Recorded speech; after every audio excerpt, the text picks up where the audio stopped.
En el nombre del Padre, y del Hijo, y del Espíritu Santo. Amén. Tomad, Señor, y recibid toda mi libertad, mi memoria, mi entendimiento y toda mi voluntad. Todo mi haber y mi poseer, vos me lo disteis, a vos, Señor, lo torno, todo es vuestro. Disponed a toda vuestra voluntad, dadme vuestro amor y gracia, que ésta me basta. Amén. En el nombre del Padre, y del Hijo, y del Espíritu Santo. Amén. Muy bien, vamos a meditar un poco sobre la resurrección de nuestro Señor Jesucristo. De la primera carta a los Corintios, capítulo 15, versículo 12 y siguientes. Ahora bien, si predicamos que Cristo ha resucitado de entre los muertos, ¿cómo andan diciendo algunos de vosotros que no hay resurrección de los muertos? Si no hay resurrección de los muertos, tampoco Cristo resucitó. Y si no resucitó Cristo, nuestra predicación es vana, y vana también es nuestra fe. Si estos tuviesen razón, nosotros quedaríamos como testigos falsos de Dios, pues proclamamos que Dios resucitó a Cristo, cuando en realidad no lo habría resucitado. De ser verdad que los muertos no resucitan. Porque si los muertos no resucitan, tampoco Cristo resucitó. Y si Cristo no resucitó, vuestra fe es vana, seguís en vuestros pecados. Por tanto, también acabaron para siempre los que murieron creyendo en Cristo. Si nuestra esperanza en Cristo se limita solo a esta vida, somos las personas más dignas de compasión. Pero no, Cristo resucitó de entre los muertos como primicia de los que murieron. Palabra de Dios. Bien, entonces la resurrección de Cristo viene a ser la confirmación de nuestra fe. Es la garantía de que nuestra fe no es vana, vacía, carente de sentido. No, tiene esta fuerza de Dios. Si Cristo no hubiera resucitado, se hubiese tratado de un buen hombre, un hombre extraordinario con un mensaje transformador, pero no dador de la vida eterna. No el verdadero Dios.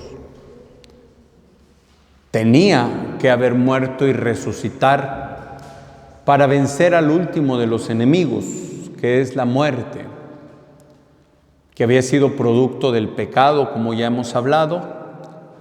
Y entonces, aunque la muerte propiamente no la produzca Satanás, sí vendría a ser un triunfo de él. Y entonces Cristo resucitado viene a ser nuestra vida, nuestra paz, nuestra luz, nuestro sustento. Y conviene preguntarnos, ¿qué es la resurrección? Y para esto también conviene entender qué no es la resurrección. La resurrección no es una vuelta a la vida biológica, a la vida temporal, a esta vida que nosotros tenemos. En medicina se llamaba resucitación cardiopulmonar, ¿no? El RCP. Y en algún momento se le decide cambiar por reanimación. Precisamente yo creo que alguien con visión cristiana decía, pues es que no es una resurrección como tal, es un volver a animar. Ok, bájale tantito al micrófono por favor. Entonces, no es volver a la vida biológica, a esta vida, como sí lo fue la resurrección de Lázaro, la resurrección de la hija de Jairo o del hijo de la viuda de Naín. Revivieron. ¿Y qué significa que revivieron?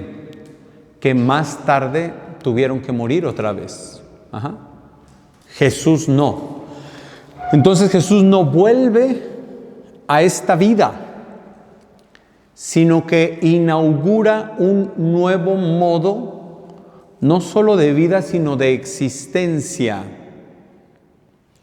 Quiero decir, lo que identifica a Jesús resucitado, en cuanto tal, en cuanto a su ser, nunca había existido antes, hasta que Él resucita. Bueno, primero un Dios que se hace hombre, hombre que muere, y luego que con esta naturaleza humana, cuerpo y alma, entre de forma plena, definitiva e irrevocable a la misma vida divina. A ver, ya dijimos que por la gracia, no tenía una esponjita esto, por ahí debe andar. Dijimos que por la gracia Dios habita en nosotros, pero esa inhabitación divina se puede perder por el pecado mortal. Pero lo que da la resurrección es lo otro. No Dios en mí, que pudiera dejar de estar, sino yo en Dios, de forma plena, perfecta, definitiva e irrevocable, irreversible. ¿Sí? Entonces, lo que ya había mencionado desde el día de ayer, ahora carne y sangre tienen lugar en Dios. Ahora carne y sangre tienen lugar en Dios, con una cualidad totalmente novedosa en cuanto a carne y sangre, que ahora es de forma incorruptible. Incorruptible. ¿Qué es la corrupción de la carne? La disgregación de una sustancia en los elementos que la componen. Es decir, si hay elementos que estaban unidos por un principio ordenador, que es el alma. Se pierde el alma, se separa el alma del cuerpo, lo que ordenaba esas cosas ya no está. Entonces, por decirlo, es una fuerza, que no es una fuerza, es un alma. Lo que ordenaba esos principios ya no está, esos elementos, entonces los elementos se disgregan. Por eso la carne se pudre. Cadáver significa carne de gusanos. Y es un término muy cristiano para referirse a lo que queda ahí, ¿no? Hay palabras que nos parecen ofensivas, bueno, cada palabra parece ofensiva, ¿no? Cadáver, despojos. Cuando estamos en la misa exequial, el incienso con que perfumaremos tus despojos. Pues se oye feo, pero es que sí es cierto. Y esto será carne de gusano, cadáver. De mientras, por eso los 2 gramos de cenizas que falten no importan. No vamos a andar buscando el gusanito que se llevó también. Pues no, porque Dios tiene el poder de hacer que mi cuerpo vuelva a ser mi cuerpo. Pero bueno, entonces se separa el alma, se disgregan los elementos. Una de las cualidades de la muerte a nivel filosófico-teológico es que es irreversible, salvo por milagro. Y el milagro es la reanimación, que puede pasar incluso en el tiempo actual. Pero el milagro máximo en cuanto a la naturaleza humana, que será la resurrección. Entonces, insistimos, no es una vuelta a la vida biológica, temporal, sino en el caso de Jesús, inauguración de un nuevo modo en la existencia, donde carne y sangre tienen lugar en Dios, definitivamente ya sin corrupción, sin corrupción. ¿Qué no es la resurrección? Otra cosa, no es un fenómeno puramente espiritual. O sea, que hago un comentario. En estos días salió una publicación de un artista, ni me acuerdo quién es, ni sé dónde es artista ni nada, pero el nombre me sonaba. Y se hizo muy famosa a nivel mundial esta afirmación. Decía: la Biblia debe tener una advertencia en las primeras páginas que diga: todo lo que se cuenta en este libro es ficción, es falso. No, está bien, que lo diga un hombre sin fe, un hereje, está bien. El problema es cuando lo dice alguien que dice que es cristiano, ¿verdad? Que lo diga un pagano, que lo diga. Cuando alguien que ostenta algún servicio en la iglesia, es ministro, y ese diga que lo que la Biblia cuenta es ficción, ahí es donde debemos preocuparnos, ¿no? Entonces, a mediados del siglo XIX, un filósofo escribió un libro que se llamaba La vida de Jesús críticamente contada. ¿Y cuál era el propósito de este filósofo? Desmitificar la vida de Jesús. ¿Y cuál es el problema con desmitificar la vida de Jesús? Pues que para empezar tengo que considerarla un mito para poderla desmitificar. ¿Y qué es un mito? Una especie de cuento que busca dar una explicación alegórica a la realidad y no sé qué tanto. Y entonces quizá a algunos de ustedes les ha tocado que en alguna misa haya sacerdotes más empeñados en hablar en contra de lo que el Evangelio dice que a favor, ¿no? Es que la multiplicación de los panes. No, ¿cómo iba a haber multiplicación de los panes? Lo que hubo es que cuando el niño saca sus panes, toda la gente llevaba lonche, pero no querían sacarlo hasta que el niño saca y dicen, ¿cómo no vamos a sacar nosotros y compartir? Entonces el verdadero milagro fue que la gente compartiera. Entonces es mentira lo que dice el Evangelio, Señor, no tienen que comer. ¿Cómo vamos a dar de comer a tanta gente? Y había un endemoniado que el Señor, no, lo que pasa es que eran enfermedades psiquiátricas, pero como todavía no conocían la psiquiatría, entonces era falso, no se trataba de un demonio, se trataba de una enfermedad psiquiátrica. A ver, en el Evangelio se distinguen endemoniados de lunáticos. Lunático era la manera antigua de llamarle a quienes padecían un trastorno mental. Entonces sí se hace la diferencia de un trastorno mental y de una posesión demoníaca. Y así, la vida de Jesús críticamente contada pretende hacer un mito. O sea, primero convertir a Jesús en un mito para luego desmitificarlo. Y así sucede con la resurrección.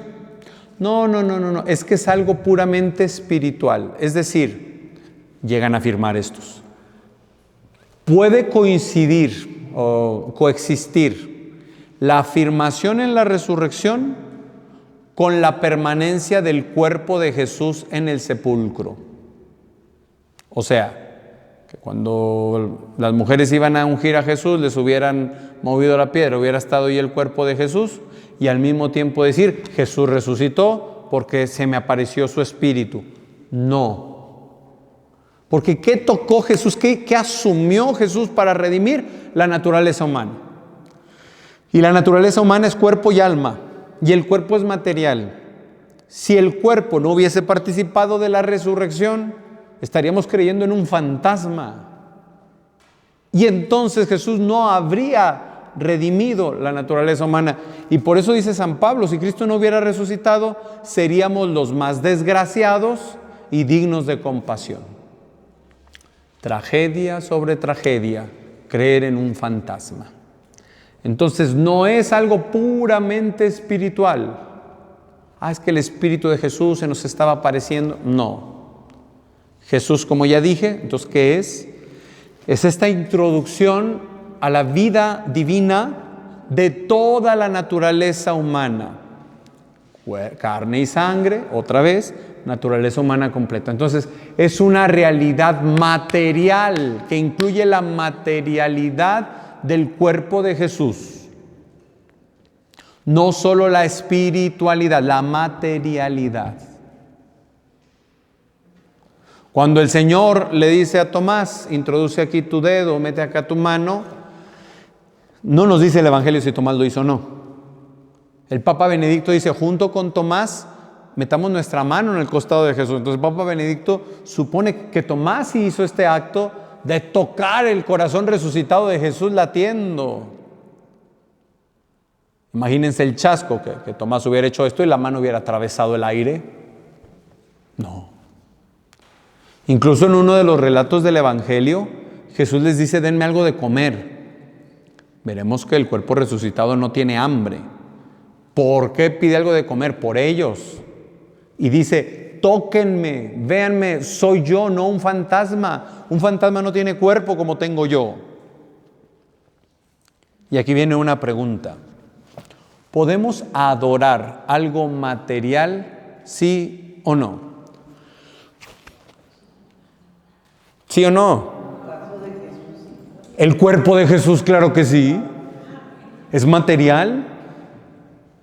Si no, seríamos idólatras al hacer la hora santa. El cuerpo de Cristo está ahí. Y el sacramento, la Santísima Eucaristía, es algo material donde está presente el cuerpo y la sangre de Cristo. De forma sacramental, no de forma corporal, numérica. ¿Qué quiere decir eso? Que en toda la Eucaristía está Jesús, cuerpo, sangre, alma y divinidad. Pero no está de forma física en cuanto a que si yo parto una hostia, no tengo medio Jesús aquí y medio Jesús acá, sino que sigue estando en cada partícula del sacramento todo Jesús, todo completo. Cuando yo estudiaba medicina, un compañero me preguntó, ¿y cuando te comes la hostia, qué parte de Jesús te comes? Lo dijo bien, o sea, no fue en burla o sarcasmo, no. Dijo, te comes una oreja, un ojo, no entiendo eso, ¿no? Así, la mínima partícula, por eso el escrupuloso cuidado que se debe tener con las sagradas partículas, porque en cada una está Jesús completo, ¿no? Por eso el riesgo de la comunión en la mano. ¿Por qué? Porque ¿quién tiene el cuidado total de revisar que no haya ninguna partícula? ¿O quién tiene un microscopio para revisar que verdaderamente no haya quedado partícula? Y varias veces en la pandemia se vio gente que hacía esto después de comulgar. Eso es un sacrilegio. Y es un pecado tan grave que está reservado a la Santa Sede, al Papa. Solo el Papa puede absolver de ese pecado. Es gravísimo. Bueno, entonces, está Jesús completo. No en forma física en este sentido, que no tengo medio Jesús y medio Jesús, pero sí es su cuerpo, sangre, alma y divinidad. Pero el sacramento es algo físico. Bueno, si yo tuviera a Jesús parado delante de mí, ahorita, en su cuerpo resucitado, yo puedo adorar este cuerpo resucitado. ¿Por qué? Por esta divinización perfectísima. ¿Se acuerdan que dijimos? Todo lo que digo de su humanidad lo puedo decir de su divinidad, etcétera. Entonces, si hay algo material que puedo adorar, el cuerpo de Jesús, el Santísimo Sacramento, se puede adorar.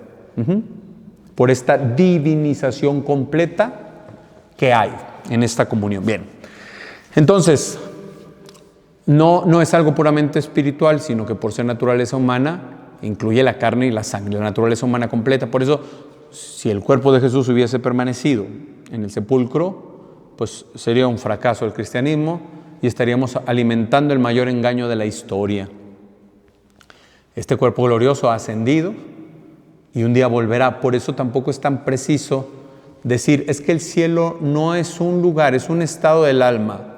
Sí es un estado del alma, pero si por lo menos ya en el cielo está el cuerpo glorioso de Jesús, el cuerpo glorioso de la Virgen Santísima, hasta ahí es dogma.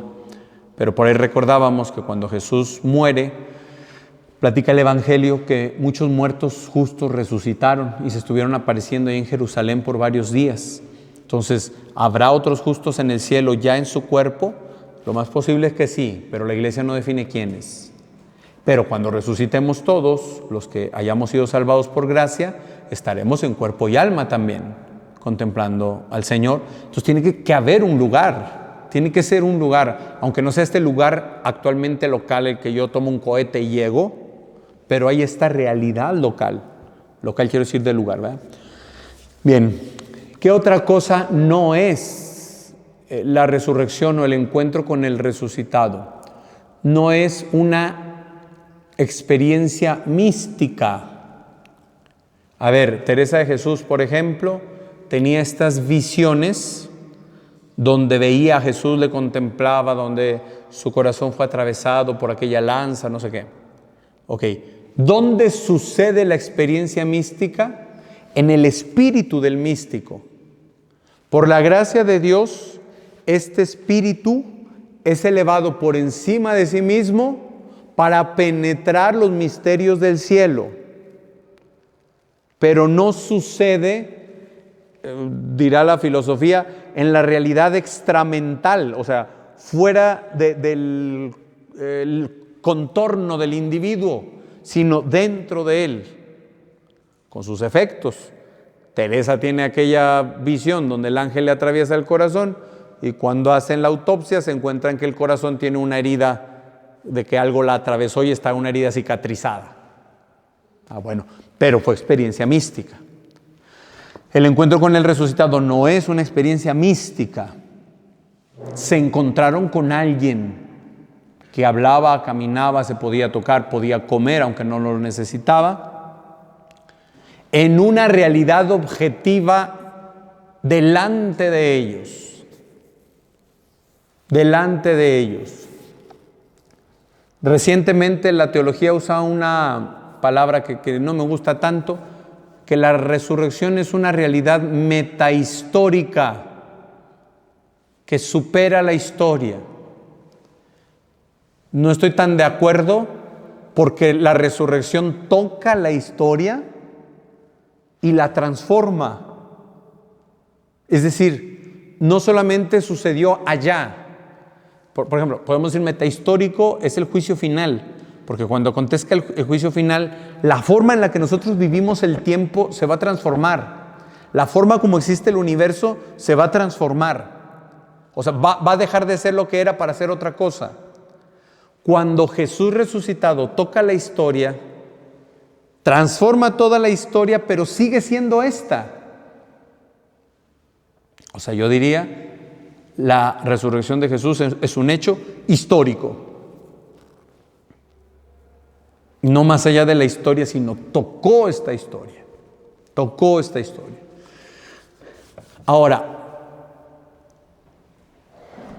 nunca antes nadie había tenido la experiencia de ver a un resucitado. Ya dije que Lázaro, el hijo de la viuda, la hija de Jairo, fue un reanimado, que debió haber sido muy sorprendente, que el que ya habíamos visto muerto volviera a la vida. Pero Jesús hace otra cosa, insisto. De alguna manera hace presente el cielo ya en la tierra en cuanto a glorificación. Por eso, los discípulos que habían vivido incluso años con él, no lo reconocen una vez resucitado. Tienen duda. Si leemos los relatos, lo que ya les platiqué de la pesca milagrosa después de la resurrección, que echen la red a otro lado, sacan los peces y es Juan el que grita, es el Señor, porque no lo habían reconocido antes. Los de Emaús caminan 11 kilómetros con él y no lo reconocen hasta que parte el pan. ¿Por qué hasta que parte el pan? ¿Quién sabe? Posibilidades. Tenía una manera única de partir el pan, un estilo que solo era el de Jesús.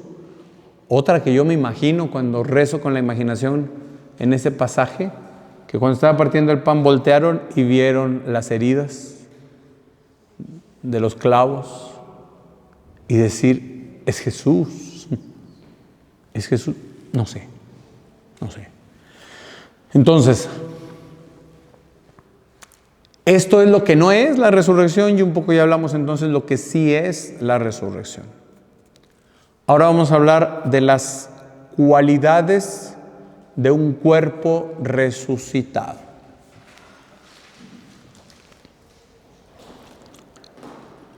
Un cuerpo resucitado es impasible, no puede sufrir. Y como no puede sufrir nada, en consecuencia es inmortal e incorruptible. Inmortal e incorruptible. Como no puede sufrir, no puede morir, no se puede corromper. Ya no tiene necesidades fisiológicas. ¿Se acuerdan que cuando hablamos del cielo decíamos que todas las apetencias iban a ser satisfechas?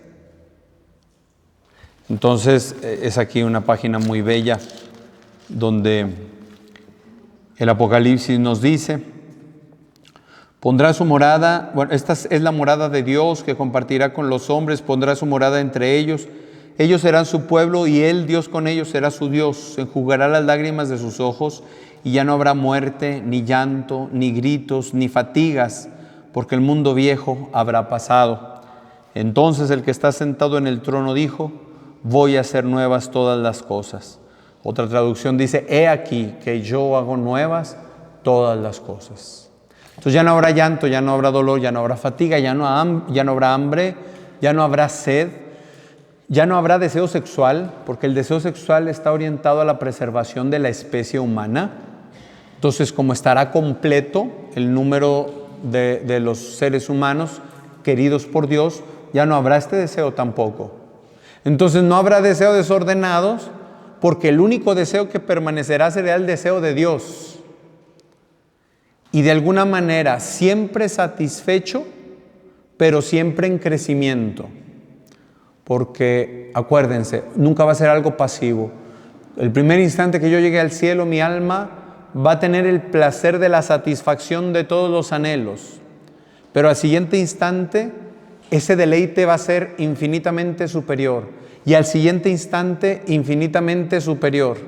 Y este ser más lleno de Dios me va a hacer más capaz de Él y por lo tanto más capaz de plenitud y perfección, y al siguiente instante más, y al siguiente instante más.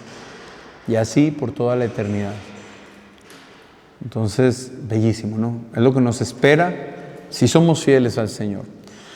Entonces, impasibilidad, un cuerpo que no puede padecer, no puede padecer. Tiene sutileza el cuerpo resucitado de Jesús. Sutileza. ¿Qué es esto? La capacidad que tiene un cuerpo de atravesar otro sin dañarse. Es decir, uno de los relatos de la resurrección nos dice que estaban reunidos a puerta cerrada y Jesús entra como si nada. O sea, o atravesó la pared o atravesó la puerta. Yo creo que esto va a estar bien entretenido cuando estemos resucitados. Ahí te voy, y ya, paso y no pasó nada. Entonces, sutileza es eso de atravesar, un cuerpo atraviese a otro sin dañarlo. Agilidad es la otra cualidad. Agilidad. ¿Qué es? Capacidad de ir de un punto hacia otro sin la necesidad de seguir un trayecto. Si hablamos en nociones de superpoderes, sería teletransportación. Estar de aquí a acá sin seguir un trayecto. Otra cualidad del cuerpo resucitado de Jesús: ubicuidad.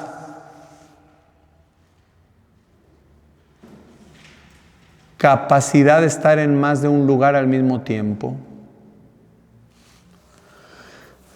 Lo que le llamamos bilocación, que bilocación serían 2 lugares, puede ser más. Y es el mismo cuerpo y es la misma persona y está al mismo tiempo en 2 lugares. A mí me ha tocado ser testigo de eso con algún sacerdote que de Dios goce. Que al mismo tiempo llegamos unos amigos y yo a ese lugar y yo me voy a la sacristía porque necesitaba confesarme y ellos se van al salón parroquial de esa parroquia porque necesitaban arreglar unas cosas de un evento que se tenía. Entonces, desde que yo llego a sacristía, él estaba en misa y sale de misa para confesarme y estuvimos platicando, pero ese mismo tiempo él estaba con mis amigos en el salón parroquial arreglando otra cosa, hasta que salimos y nos encontramos y les digo: no, pues todo este tiempo estuve platicando con el padre, y ellos me dicen: no, nosotros estábamos con él. Entonces, al mismo tiempo estuvimos con él en 2 lugares diferentes, ahí cerquitita. Estas cualidades luego Dios las participa a algunos de sus santos, ¿verdad? Para que pues nos quede claro que sí es en serio esto, ¿verdad? Con este mismo sacerdote, a un seminarista le tocó que en la oficina estaba la única salida del cuarto de la habitación de este sacerdote. Entonces este seminarista estaba trabajando en la oficina y sale el padre, buenas tardes, padre, y sale. Y de rato vuelve a salir, buenas tardes. Y era la única salida que había, ¿ves? Cositas así muy simpáticas. Bueno, entonces, no, sin preguntas hasta el final. Entonces, ubicuidad, estar en más de un lugar al mismo tiempo. Y la última cualidad de un cuerpo resucitado, claridad. Claridad, como claridad, así, para que me entiendan. Los que son de este siglo no entienden, yo sé que tú no entiendes qué quise decir. No entendemos. Bueno, claridad es la perfecta comunión entre cuerpo y alma. Esto se traduce en una preclara belleza. Voy a estar más chulo que ahora cuando resucite. De vez en cuando conviene meditar. ¿Y cómo va a ser mi cuerpo resucitado? De entrada, sin arrugas ni estrías. Supongo que sin lonja también. Amén, amén.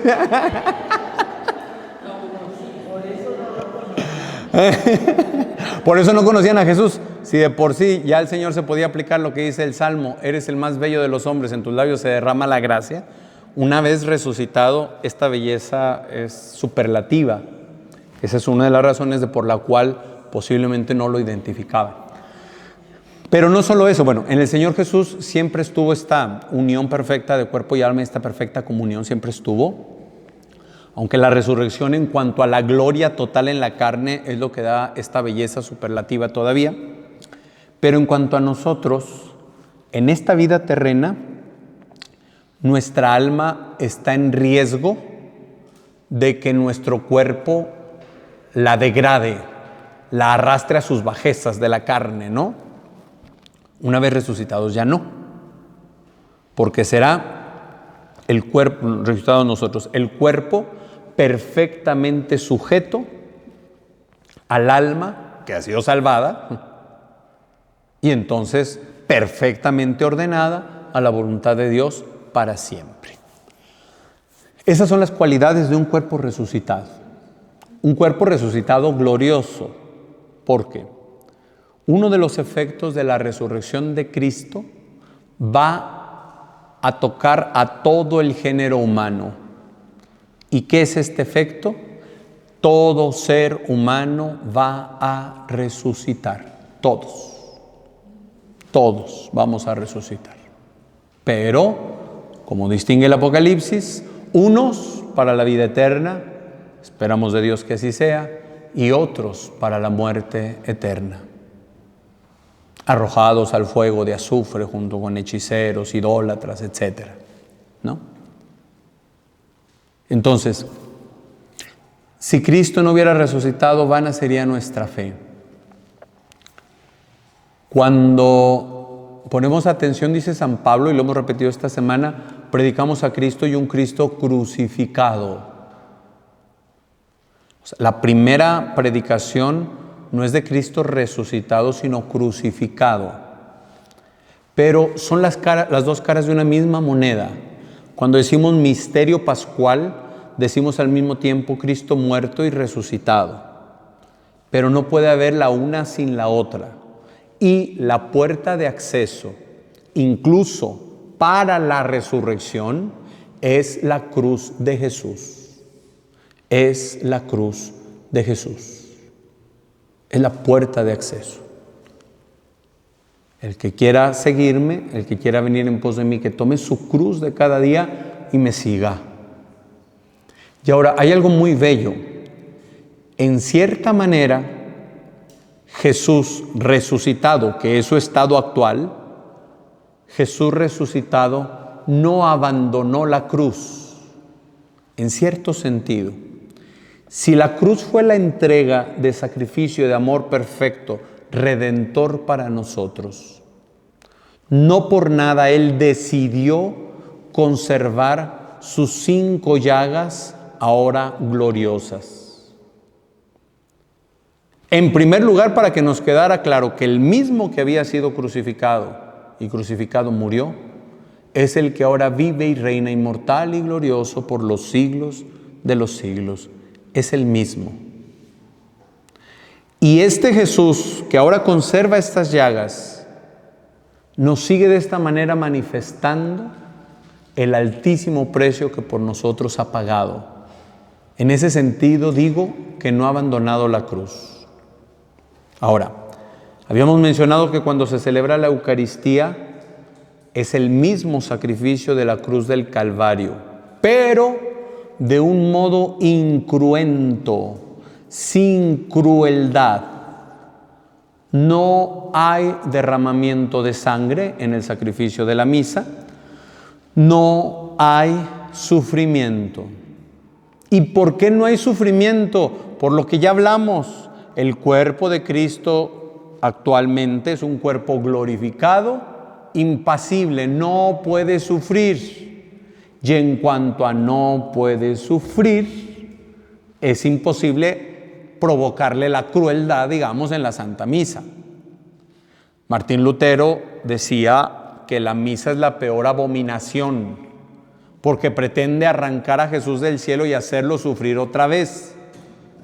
Cabrá decir que Martín Lutero era un ignorante en filosofía y en teología. No hay una crueldad nueva, no.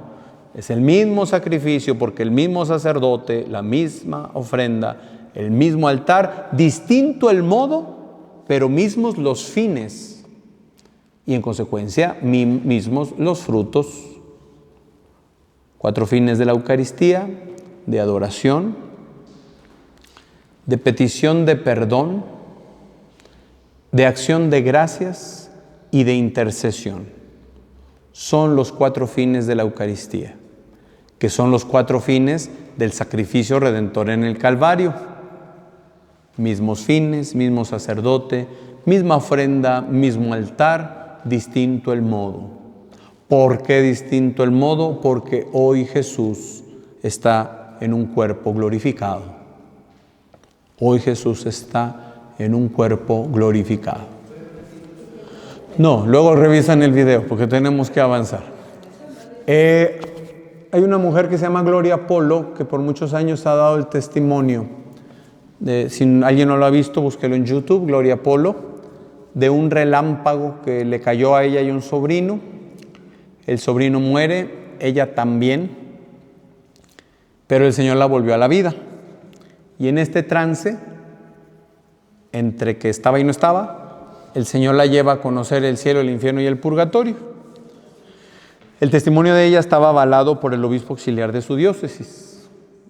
Y no es dogma de fe, es su testimonio, pero al menos lo que yo he escuchado, no hay algo que contradiga a la fe católica. Y hay cosas muy bellas y muy fuertes que dice, ¿no? En cuanto al purgatorio, por ejemplo, en cuanto al infierno, ella dice, primero, que de haber muerto en esa ocasión, no me acuerdo en qué año le cayó el relámpago, no me acuerdo si a inicios de los 90 o finales de los 80, por allá, colombiana ella ya era una fiel promotora del aborto y varias veces pagó abortos a muchachitas. Entonces dice, si yo hubiese muerto esa vez que me cayó el rayo, me hubiera condenado. ¿Por qué se salva? ¿Por qué Dios le permite no morir? Le cae el rayo, sale después en el periódico la noticia del rayo, por lo menos un día después. En un lugar de una montaña de Colombia, un hombre que había comprado un pedazo de panela o de no sé qué envuelto con el periódico, ve la noticia de cae rayo a una mujer, etc. Aquel era un indígena, aquel indígena ve aquello y empieza a orar, Señor, te pido por mi hermanita que le cayó este rayo, no dejes que se pierda. Por la oración que él haría un día después, el Señor la preservó ese mismo día de la muerte del rayo que le iba a caer. Impresionante, ¿no? Por eso la oración no se desperdicia. La oración, Dios tiene el poder de aplicarla para el mayor beneficio posible. Es Dios. Del infierno dice que cada que se comete un aborto, se libera un demonio del infierno para atacar a un sacerdote. Imagínense ahora que el aborto está promovido a diestra y siniestra. Se calcula que en la Segunda Guerra Mundial se asesinó a 60 millones de personas, murieron 60 millones de personas en la Segunda Guerra Mundial. Tan solo el año pasado se cometieron más de 65 millones de abortos en el mundo. Tan solo en un año, más muertos, asesinados de forma cruenta, en un año, más que en toda la Segunda Guerra Mundial. Imagínense dónde estamos. Vale. Otra cosa que dice Gloria Polo es que la entrada al cielo es la herida abierta del costado de Jesús. Es por donde uno entra al cielo, porque la herida del costado nos lleva a la herida del corazón y por ahí se entra al cielo. En ese sentido que yo les decía, las llagas siguen abiertas. Las llagas siguen abiertas por amor a nosotros y nunca cerrarán, porque de ahí brota el torrente de misericordia al que podemos acudir. Pero también dice algo muy bonito, Gloria Polo. Dice, a los que el Señor llama al sacerdocio, desde el momento en que son concebidos, les produce la misma herida en el corazón que tiene Jesús. La misma herida. Por eso los que son llamados al sacerdocio tienen una ansia de amar, que es el mismo amor de Jesús, y no se ve satisfecho hasta que son sacerdotes. Qué bello, ¿no? Insisto, no es dogma de fe, pero qué bello, qué bello. Entonces, Jesús resucitado es nuestra esperanza. Porque Cristo ha resucitado, nosotros sabemos que resucitaremos si le somos fieles. Si Cristo no hubiera resucitado, vana sería nuestra fe. ¿Cómo va a ser un cuerpo resucitado? Ya lo dijimos. San Pablo en el mismo capítulo 15 de Carta a los Corintios compara con las estrellas.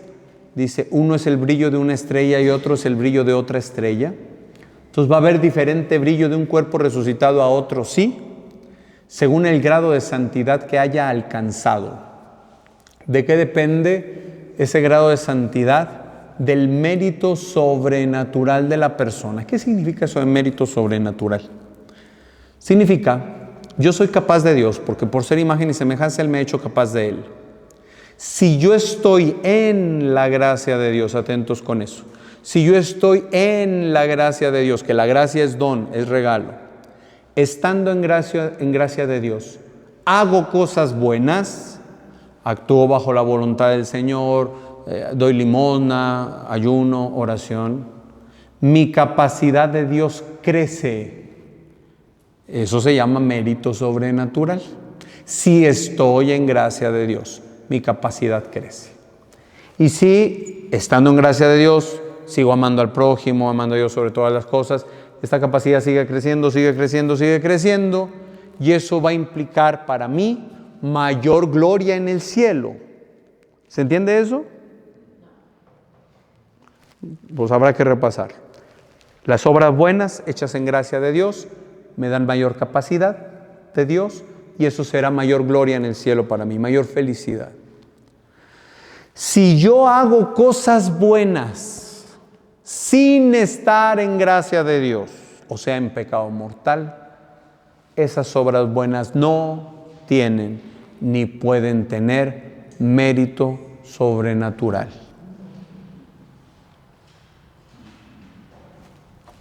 Se queda una obra buena temporal en esta vida, en esta tierra, que ya expliqué, que Dios retribuye toda obra buena, incluso de los más malos. Como no se va a poder retribuir en el cielo, se las retribuye aquí. Entonces, cuando pierdo la gracia de Dios, pierdo las virtudes, pierdo los méritos, pierdo todo lo que yo había construido en el camino para el Señor. Todo. Cuando me confieso, no solo se me perdonan los pecados, se me restituye gracias y méritos donde se habían quedado. Pero lo que yo A ver, yo venía acá en gracia, en gracia, en gracia. Aquí cometí pecado mortal. Acá me confieso. Se restituye lo que estaba hasta acá. Pero lo que yo haya hecho en esta etapa queda como vacío. No tiene mérito sobrenatural. Es que hay mucha gente que es buena pero no va a misa. Pues qué bueno que sea buena, es mejor bueno que ser malo. Pero qué triste que quede en nada por no tener a Dios objetivamente en su corazón. ¿Queda claro esto? Por eso hay que procurar la gracia de Dios, estar en paz con Él siempre. Y si caigo, corre a la gracia, corre a la gracia. Bien, por eso un brillo de una estrella, otro brillo de la otra estrella. Y San Pablo pone otro ejemplo. Dice, es que una cosa es lo que se siembra y otra cosa es la planta que crece. La semilla, la planta. ¿Qué es más perfecto, la semilla o la planta? La planta. La semilla encierra todo lo que la planta puede ser, pero no es en este momento. Lo que se siembra es la semilla.